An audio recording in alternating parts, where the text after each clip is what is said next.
म्हणतो ए मम्मी थांबा आपण मॅडमची मजा करू. आम्ही मावरलंय आमचं.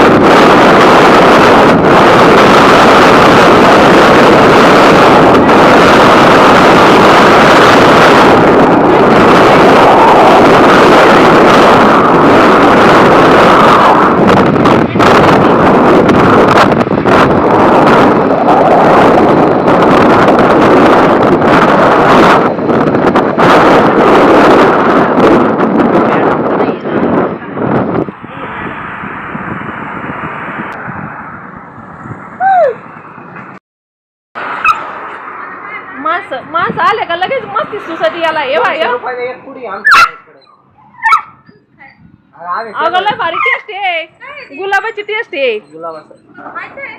प्यायचंय म्हणे खायचंय का तुला आणलंय जीव लावून अक्काला तुला. कुठे गेली कशाला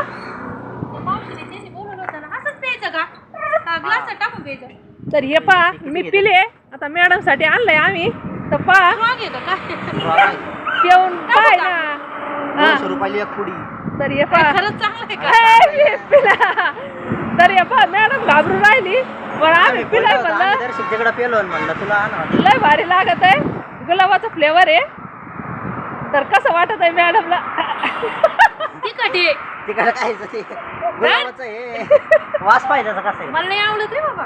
पाहिलं का वास पाहिजे ना कसा येतो उलटी होईल मला. आज काय नको देऊ जाऊ मला. 200 रुपयाला इथे आम्ही पिलाय पण पण हा तर पा मॅडम काय पिय ना मॅडम म्हणते नको रे बाबा होईन कस तरी मळमळ बिळमळ यायची मला चक्कर. त्याच्यामुळे मॅडम काय पिली नाही.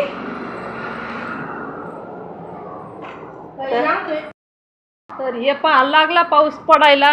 आता मेथीची भाजी कशी उपटायची का म्हणे या इथं मेथीची भाजी ते पा पाऊस चालू आहे मग ये पाऊस चालू आहे. मेथीची भाजी उठायची त्या तिकडे आहे मेथीची भाजी अक्का म्हणे कुठं त्या ते कडवळ नाही का तिथं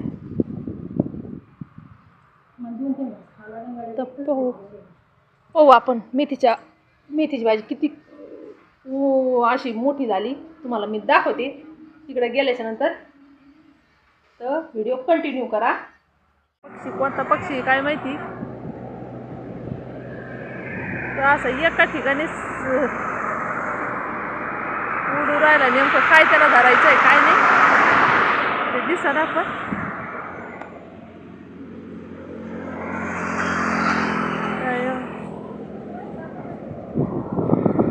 काय माहिती. उडाला आका काय माहिती ते उडाला तिकडं. पाऊस झालाय पण आका ते इथं कोणीच नाही आहे. त्यांचं काहीतरी काम होतं वाटतं. इकडं लाव दादा गाडी. ते गेलेत जरा नेवाशाला का काय भाजी काढायला. ती कपडे धुवून गेली वाटतं. सगळं पाऊस आताच बंद झालाय सगळं. काय पाऊस म्हणलं हा नीट लाव बरं का दादा. तेव्हा माझा दादा लावतोय गाडी बनी आडतोय. आम्ही इकडं चाललो तर तिथं बनी उभा आहे. काय वातावरण झालंय मस्त. पावसामध्ये वातावरण एकदम छान होतंय. पहा कडूळ काय भारी झालंय दादांचं. नंद्याला गाईला हे पहा मेथी टाकलेली दुसरी काय भारी आली. नंदे पण नवीन झाले. हे इकडे कुठेतरी मेथी टाकली पण ती ना ते 8 दिवस सारखा पाऊस होता ना तर ती विरघळून गेली वाटतं. त्याच्यामुळं म्हणजे ती जळाली तर पाहू आता ही इकडं ही जी टाकली इतकी भारी आली ना, आता ही काही विरघळायची नाही कारण की पावसाचा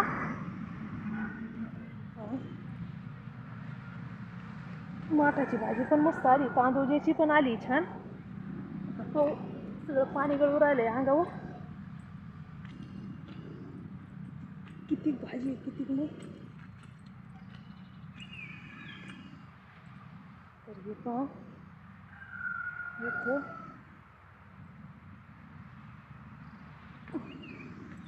चिखलात पाय जाते त्याच्यामुळं जरा दमाने यावं लागत आहे. इकडून भाजी वाटते ती त्याला अख्खा म्हणे उपटून मी छुटवायला बनवायला, पण मी काही नेली नाही. हे पण मी खाली काय केलंय काय माहिती. आज इथं घरी कोणीच नाही आहे, ते त्याच्या कामाला बाहेर गेलेत. आताच त्यांचं काहीतरी काम होतं वाटतं निवासाला.